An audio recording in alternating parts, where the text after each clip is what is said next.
Okay, hello everybody. Welcome to today's class. This is learning together about the allies of the Jewish people and how to connect to them with Rabbi Dr. Aharon Ariel Lavi. We are so honored to have him here today. Rabbi Dr. Aharon Ariel Lavi is the managing director of the Or Torah Interfaith Center, which works with religious leaders worldwide to make religion part of the solution to global challenges. He was also the founder of Hakel, the Jewish Intentional Communities Incubator in the diaspora, and Makom, the Israeli national umbrella organization of intentional communities. Both projects were awarded the Jerusalem Unity Prize by the President of Israel.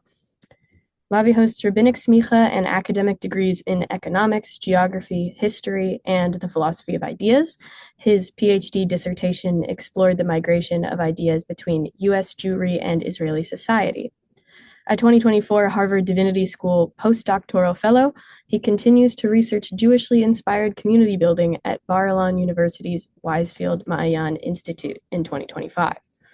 He's a published author of Jewish economic and environmental thought, community building, international religious affairs, and more. He also teaches Jewish economic thought and community building in academia. Now, outside of his professional life, Lavi is an avid mountain biker, racer, trainer, and trail builder. He lives with his wife Liat and their 5 children in the community they founded together in Shuva on the Gaza border. Very accomplished, got a lot of great knowledge to share with us today, so feel free to take it away. Okay. Okay. Hi, Jasmine. Hi, everybody. Thank you so much. Really appreciate the opportunity. What we're going to discuss today is really, as you said, the allies of the Jewish people, and the background is that we've seen a rising wave of antisemitism and then other similar phenomenon over the last 2.5 years, and a lot of what's being done in this field is what we call combating anti-Semitism or trying to fight the bad guys, which is important in many, many different ways and shapes and forms, but it's not all that effective.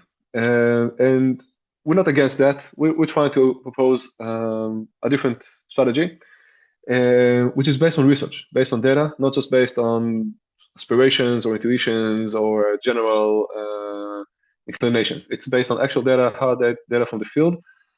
I'm going to present part of the report. The full report is confidential. I'm happy to share it with people privately, with stakeholders, people who are interested to do something about it. I'm going to give you the general outlines and hopefully inspire some new thoughts on how can we deal and move forward and secure Jewish prosperity. So I have a brief presentation. We'll just go through it. And so as you mentioned, we're part of the Or Torah Interfaith Center, which is actually now being rebranded as the Jerusalem Interfaith Center. You can see the new logo here. I'll start by saying a few words about ourselves, about the organization, and then we can take it from there. So the JSC, or the Jerusalem Interfaith Center, basically our goal is to make religion part of the solution. That's how we define it. Meaning being able to use religion as part of the solution instead of it being part of the problem, by promoting mutual recognition and then respect between Judaism and other faiths. What we do primarily, we develop content. That's one thing. We have a think tank. The other thing we do is field building. So we train and network rabbis all over the world. And not only rabbis, also Jewish educators and leaders. And we do interfaith diplomacy, which is the actual thing that we're here to discuss. How do we connect with leaders of other faith? How do we work with them? It can be expressed in conferences, in short declarations, education, media. But how do we change the atmosphere and the intellectual, cultural, religious climate in a way that enables decision makers move in the right direction? So these are the 3 initiatives: content development, field building, and as I mentioned, interfaith diplomacy. So without further ado, let's get to the question at hand. So what is the problem? Let's start with what is not the problem. Many people think that the problem we have is a problem of hasbara, which in Hebrew means to explain. It's usually translated as advocacy, that if we just explain ourselves better, if we just explain Israel and Zionism and the Jewish people in a better way, more sophisticated, better TikTok movies, better books, better research, better whatever, people will just be convinced because anti-Semitism is based on it's just a big misunderstanding. If we just explain ourselves better, it will just go away. Now, that is true for part of the problem. It's not true for the heart of the problem, and that's the key point here. Anti-Semitism and the legitimization of Israel are not misunderstandings. Hence they cannot be explained away. So that's not the issue. So what is the issue? The issue is that we are part of a much larger struggle, which is not just about the Jewish people. It's about the West or the free world, or what we would call Judeo-Christian. I'd rather use the Abrahamic tradition because Islam is also part of that.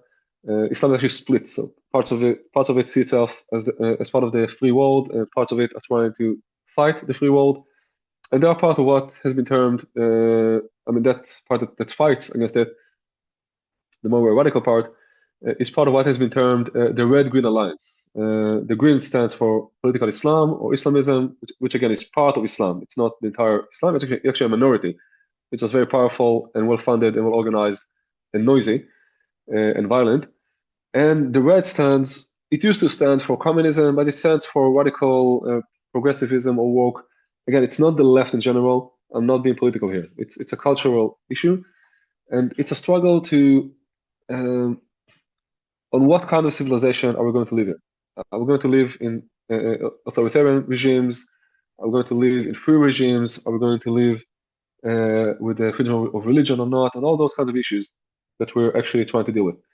And in that larger struggle, anti-Semitism and the legitimization of Israel, from now I'm going to just use the term anti-Semitism to keep it shorter. It's one of the strategies. It's something between a strategy and a tactic that those forces use. And the reason they use it is that it's the most effective one.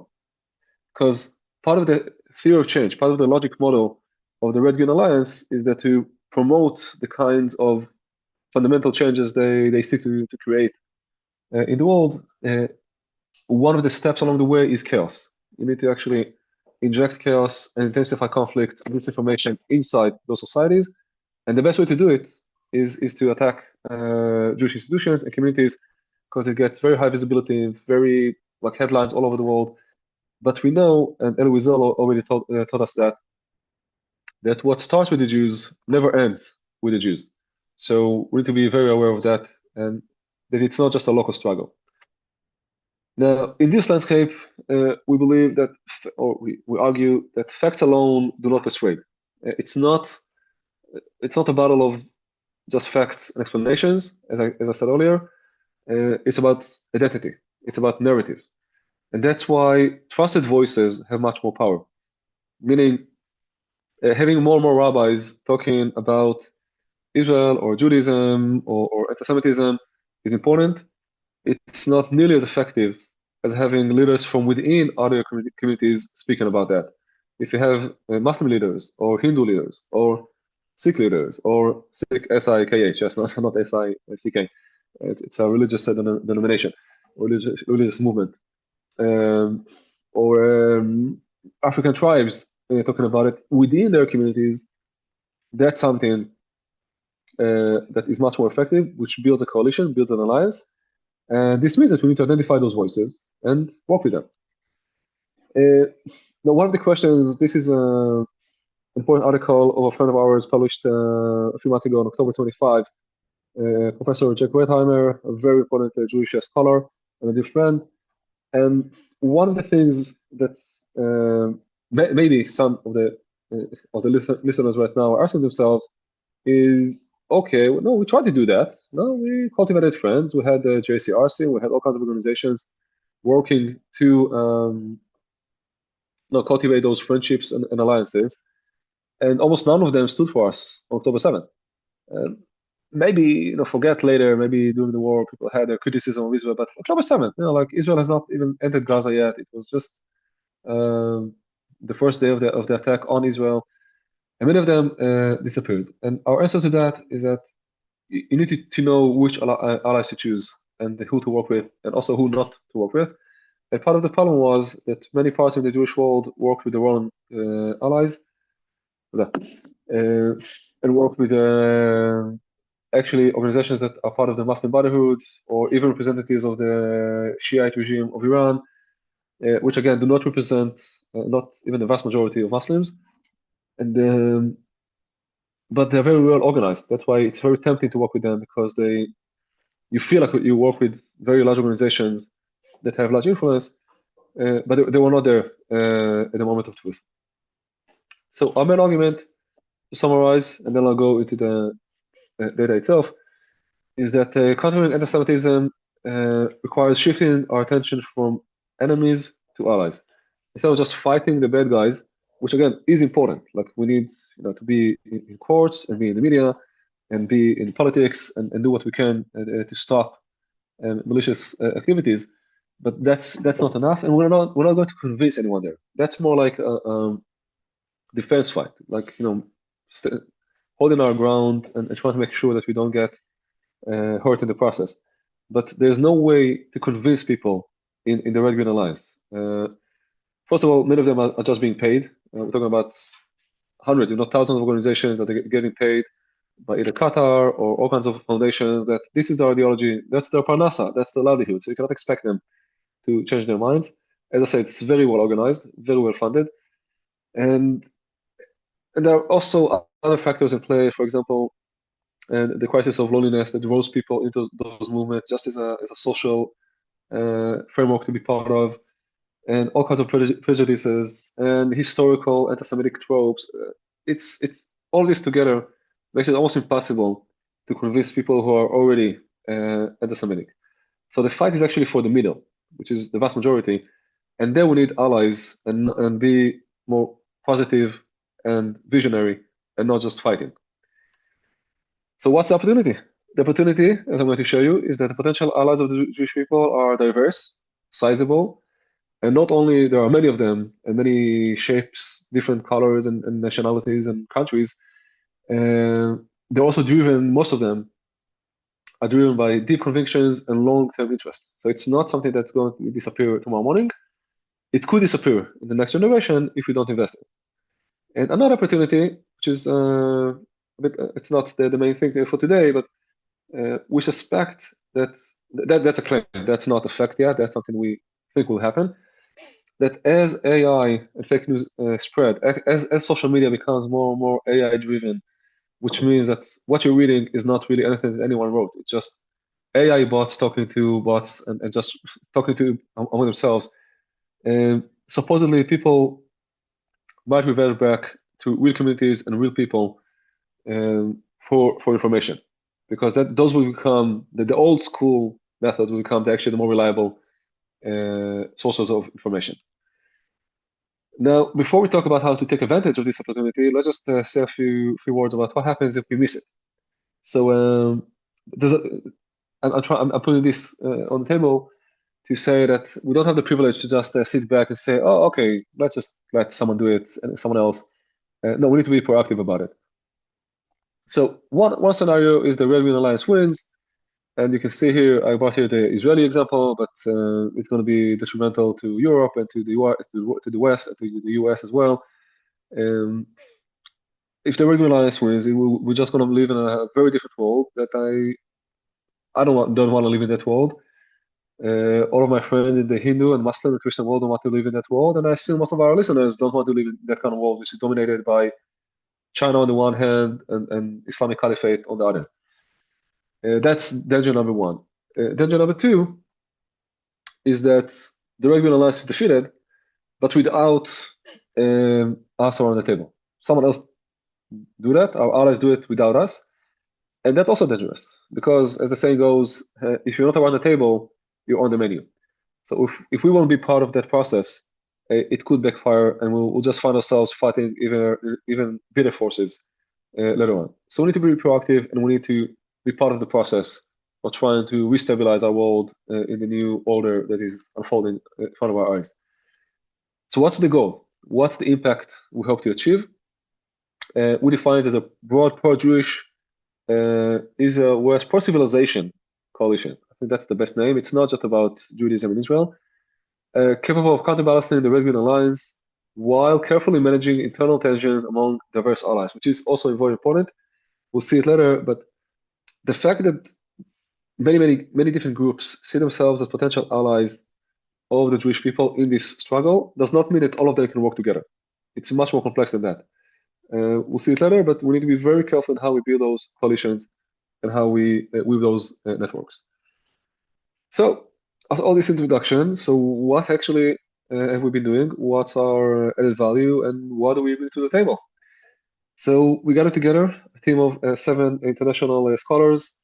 The research was supported by the government of Israel, but it's available again. We do not publish the report itself, but we do we can share it definitely with people who want to see it privately and can use it in an effective way.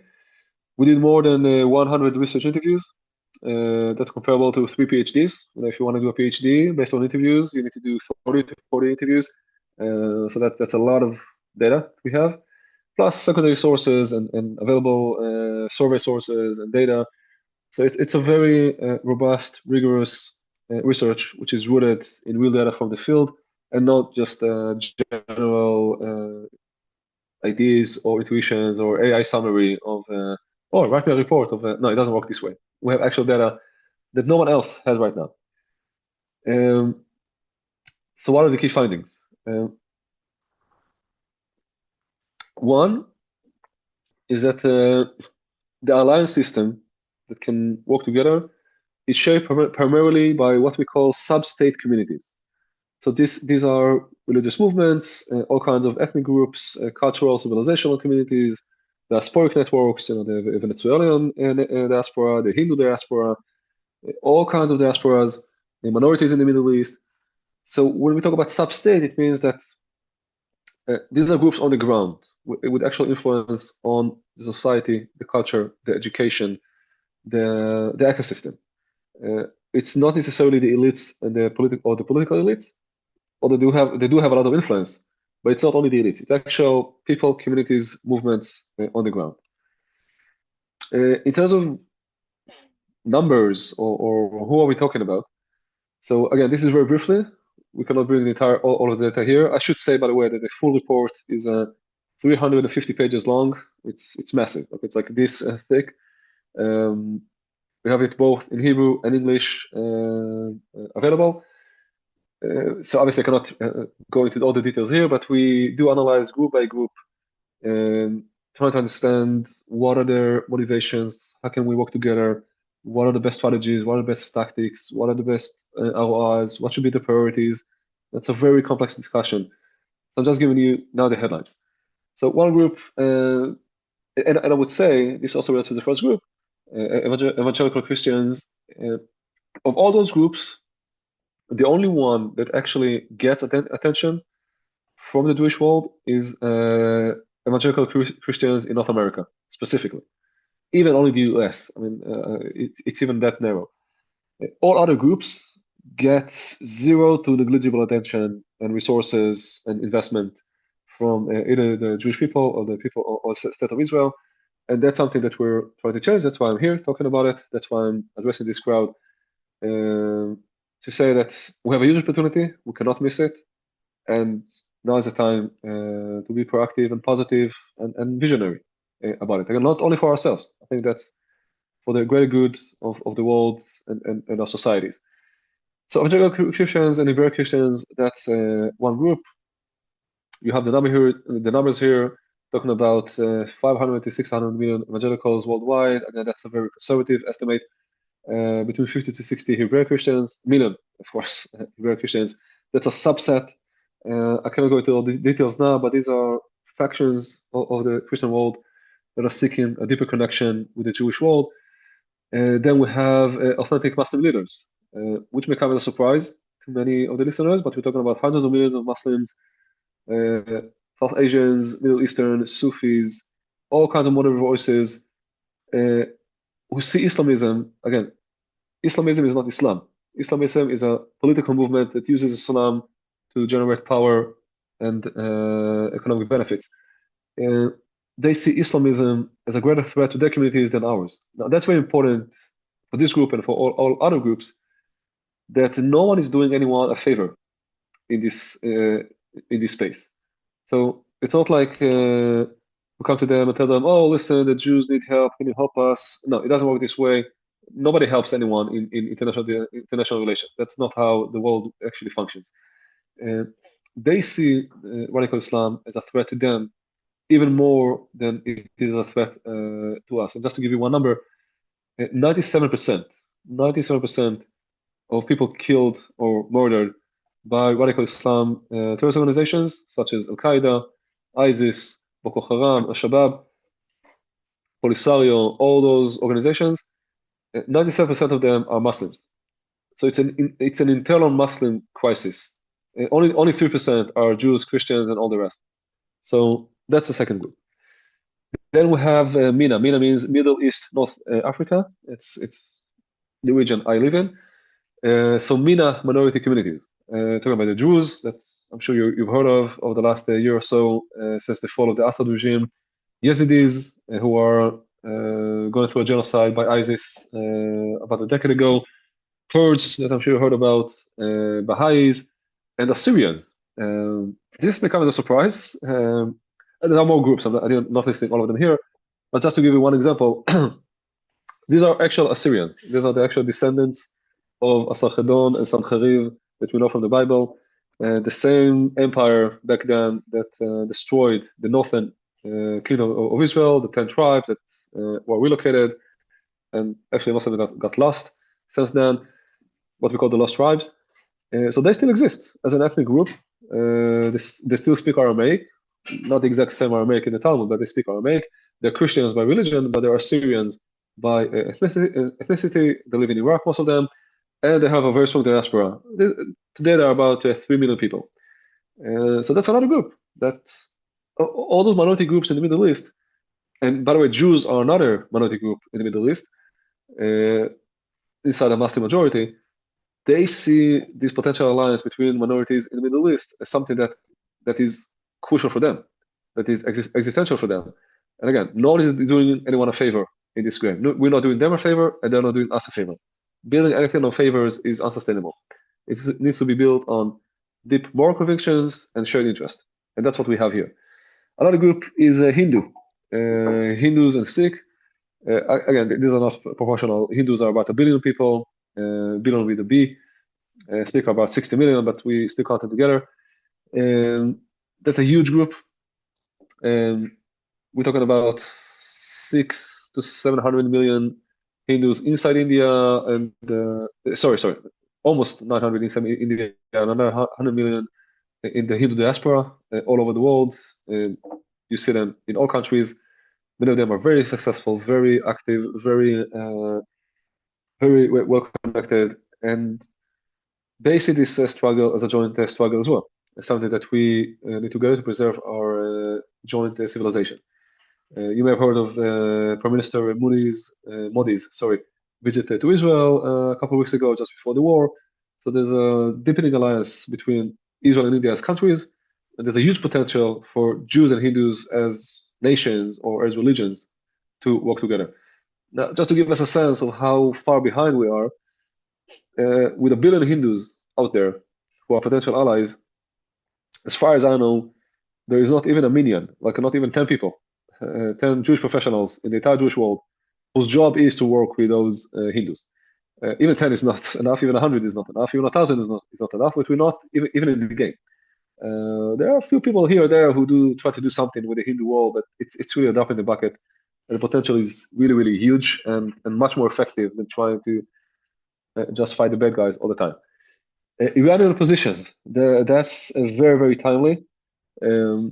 We're talking about between 60 to 70 million of people, most of them inside Iran, a lot of them outside Iran. You see them in the streets now celebrating what they hope will be the beginning of the fall of this really evil regime, the Nazi regime of our generation.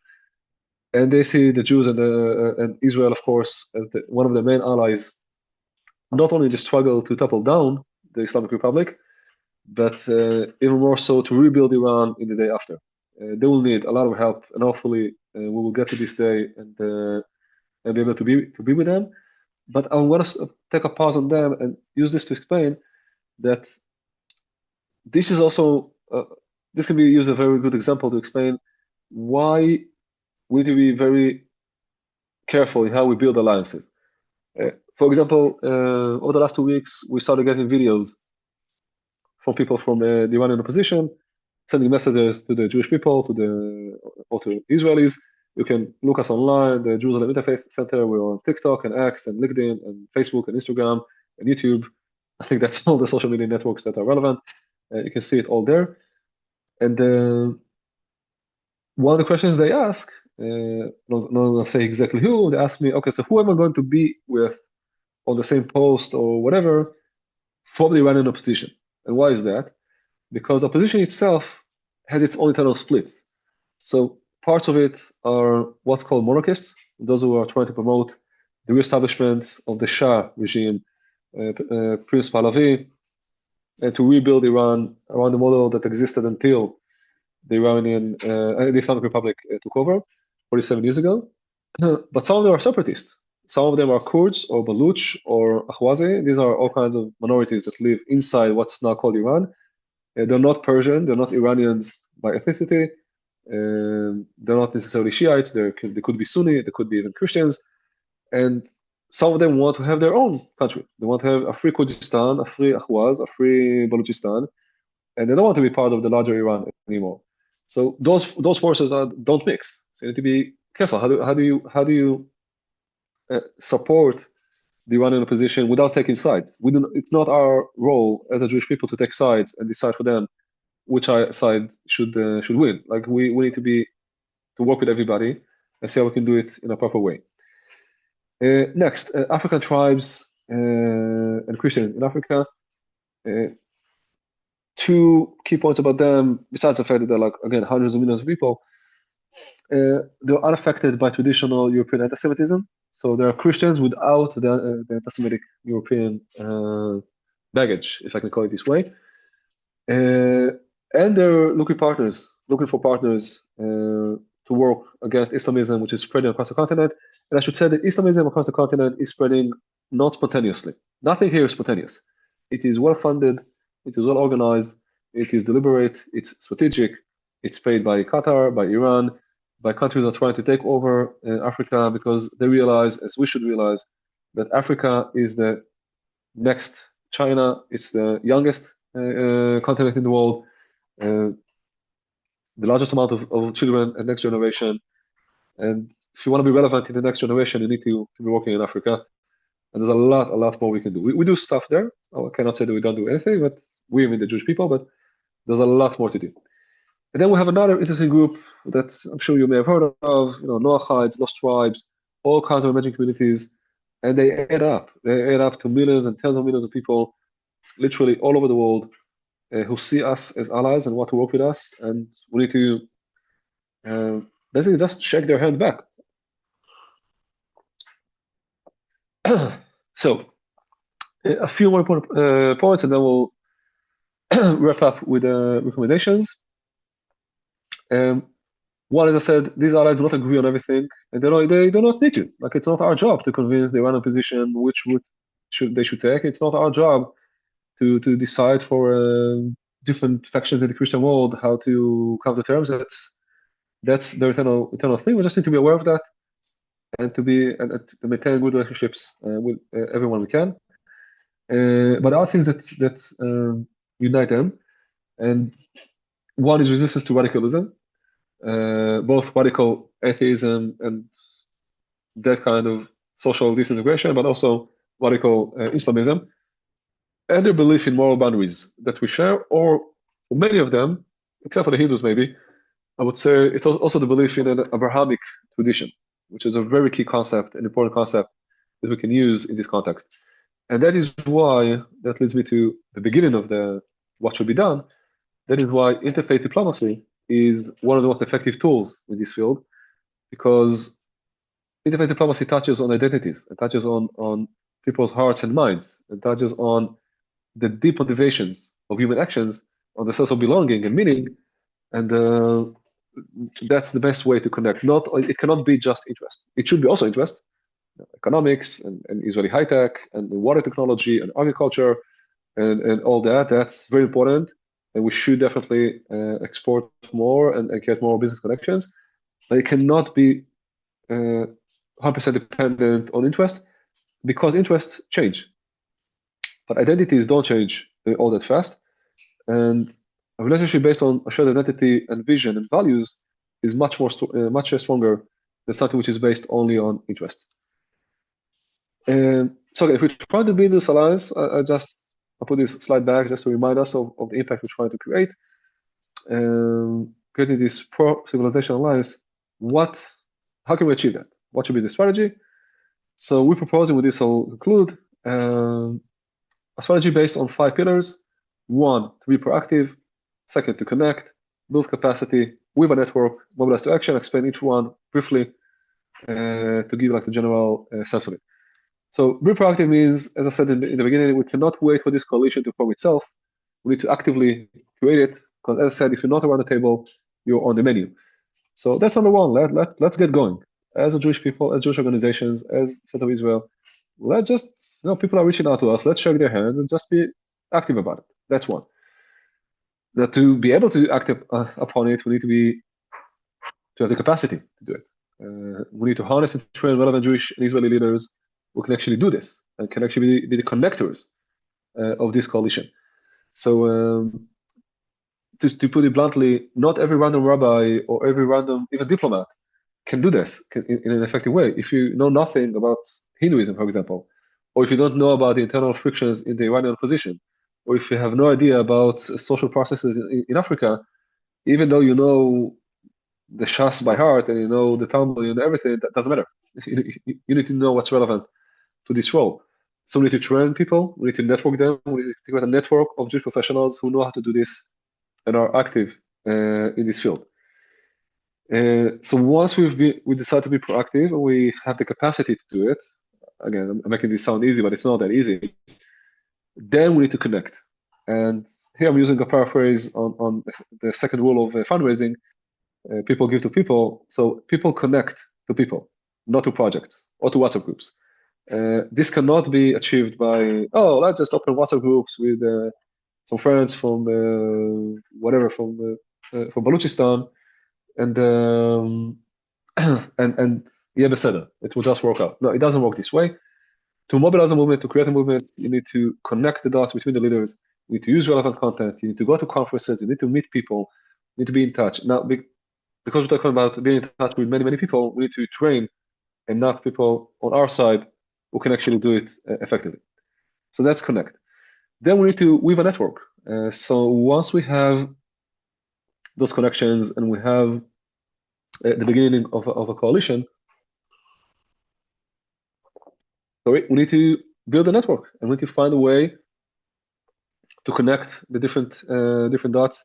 Again, taking into consideration all the sensitivities, all the different factors that are at play, and do it wisely. Again, I cannot go into all the details here. I don't want also to expose everything here, but we need to be, but we do know how to do it now that we have this data, and we're happy to share this and instruct people who want to do this.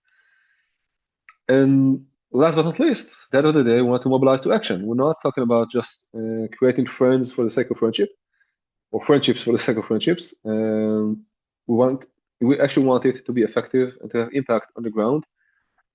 And this can be achieved by education and culture. How do we impact education, culture, discourse in this broader ecosystem? Media. How do we share stories and change the narrative together by working? By the way, all of this has to be reciprocal. I may fail to mention this, but we cannot expect people, let's say in the Hindu world or the Muslim world, to act on our not on our behalf, to partner with us and collaborate and work together while we do nothing. No, so it has to be it has to be a two-way street. It's a partnership. It's not a one-way street. Again, no one's doing anyone a favor, which means that everybody has a skin in the game. Everybody has something to give and to gain from this relationship. Even one simple example, okay, about Hinduism. No, we have the issue of the swastika, which we know in our traumatic experience as the Nazi sign, what we call the Slav keres, that with those four corners. But it's actually originally a Hindu symbol that has nothing to do with Nazi Germany. They hijacked the symbol, and now everybody in the world knows this as the symbol of the Nazi Party. And some countries are actually working to criminalize swastika. So if you wear a swastika, if you use it, it's going to be like a criminal offense. Here is something that doesn't even cost money. What if we, as the Jewish people, who have the moral authority to say something about it, the moral authority, what if Yad Vashem, what if the largest Holocaust museums in the world that are our museum, the Jewish People Museum, form a consortium and issue a public statement that says that no, swastikas should not be criminalized. We should actually educate the public to be able to distinguish between the Hindu symbol and the Nazi symbol. Now, that's something that could mean a lot to our Hindu friends. Would virtually, I mean, it would cost us some time, but it won't cost us anything. Like, we don't need to build a project for this. And that's a way to create a reciprocal and mutual connection. And then the last point is community building. And we need to create resilient social fabric that can stand up together. The way you build resilient social fabrics is ongoing connection. It's not that you connect with someone, let's say in the Druze community or Middle Eastern minorities, and you send them a message, you tell them, now I'm your friend, oh, you're my friend, call me when you need me, goodbye. It doesn't work this way. You need to be in touch with people multiple times a year. You need to develop this relationship. You need to really care about them. They need to really care about you. It cannot be just interest-based or a one-off attempt. So that's basically it. Let me finish with one last slide just to put this in context and invite whoever's listening to reach out to us. We're on gic.org.il. I'm at Lavi at gic.org.il. You can look us online. It's very easy to find us and be in touch. The Jerusalem Interfaith Center. If you want to partner, if you want to work together on this. And before we adjourn, I want to give you the larger context of us as the Jewish people. Okay? So if I try to think about Jewish, not survival. I don't want to talk about survival. Jewish prosperity, Jewish thriving, just being a happy and a resilient nation, which is good for us and good for the world, playing our role in trying to make this world a better place. So we need basically three things. We need Jewish continuity, which we all know. That's the ecosystem. I'll explain about the numbers there in a minute. That's the ecosystem of birthright and Jewish education and Jewish summer camps and Hillels and Chabad and all that. What keeps our internal identity going, which is super important. I've spent the last decade doing this, building Jewish communities in Hakel. That's super important.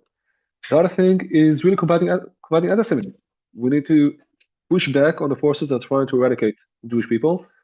And as I said, we need to do this on the media, on the legal arena, and politically promote the Ariel definition of anti-Semitism, and that's part of the struggle that we need to do. But we also need one more thing, which is cultivating our allies. And the numbers you see are an estimate. These are not exact numbers. That's built on estimates we have from what we know about how the Jewish world functions and Jewish organizations and their budgets. Jewish continuity, the annual turnover of organizations in this field is around $3 billion. Which is great. Let's keep it going. It's super important. Combating anti-Semitism is smaller. It's in the hundreds of millions, up to $1 billion. Cultivating allies. If I take all the organizations that I know, that's not only I, my team of researchers, and again, we spent a lot of time and effort on doing this research. If we take all the organizations, that work with Middle Eastern minorities and with the Hindus and with moderate Muslims and with evangelicals and so on and so forth, all of them together, their annual budgets would be maybe $10 million. But those numbers are not accurate. They're here to give us a proportion. Maybe it's $50 million. Maybe it's $100 million. Doesn't matter. The proportions here, I would say this triangle is out of proportion. And we need to somehow balance this landscape. And as I said in the beginning, put more of our attention and resources and energy as a nation, as a people, as a country, in cultivating allies. And I would end with this last point, and then Jasmine, if you want to open up to any questions or comments, uh, we actually forgot how to do this because we were now emerging from 2,000 years in exile, during which we had no friends, fortunately. We were the only thing we knew were severe enemies and less severe enemies. We had friends here and there, but almost not as groups, and we didn't have a state. We didn't have strong communities, and we lost this capacity, this skill on how to cultivate allies and how to work with them. And we need to relearn how to do that. That's a huge mission, I think, of our generation. And I invite you to be part of this, to learn together, to read the full research, um, take it to organizations, partner with our organizations, with other organizations. It's not going to be the Jerusalem Interfaith Center leading the whole effort. It's going to be a collective effort if it happens. So, and we're happy to share the information with relevant people. And that's it. Thank you so much for listening, for inviting me. Yes, thank you so much, Rabbi Lavi. And I'm just going to open up the floor to questions if anybody in either the live stream or the live Zoom call wants to put something in the chat. But while waiting and making space for that, I just wanted to let all of our viewers know about the upcoming classes we have. This Thursday, we have Fight Like a Mensch with Rabbi David Jaffe, and very related to the allyship topic that we're talking on today, next Thursday on the 19th, we have a wonderful interfaith allyship training with Soraya Dean, which we're very excited about. So keep an eye out for that. Keep an eye out for any announcement of future classes and programming on our social media and our Yeah. website. And I just want to say thank you again to Rabbi Lavi for this really interesting topic, especially the kind of emphasis on human connection and mutual connection that you put in allyship. Yeah. Great. Thank you so much. And I'm very happy to glad that you're having Soraya. She's a very dear friend. And that's an example of someone that we as an organization, we as a, actually she's in touch not only her, she has a whole network of Muslim organizations behind her. It's becoming an ecosystem of Jewish organizations working with moderate, authentic Muslim organizations, working together. And again, no one is doing anyone a favor. We're working together to preserve our civilization, to make it better. And I'm very glad to hear that she's coming, and I'm sure it's going to be a fascinating session as well. Yeah, it's very exciting. Yeah, and I really like that point that you just drive home about it's not a favor, it's we're working together for this. So very excited for that. And thank you so much for your time Exactly. and for sharing your knowledge here. If anybody has any questions later on, we can connect you. But I think that seems to be about it we have for today. So Okay. thank you so much.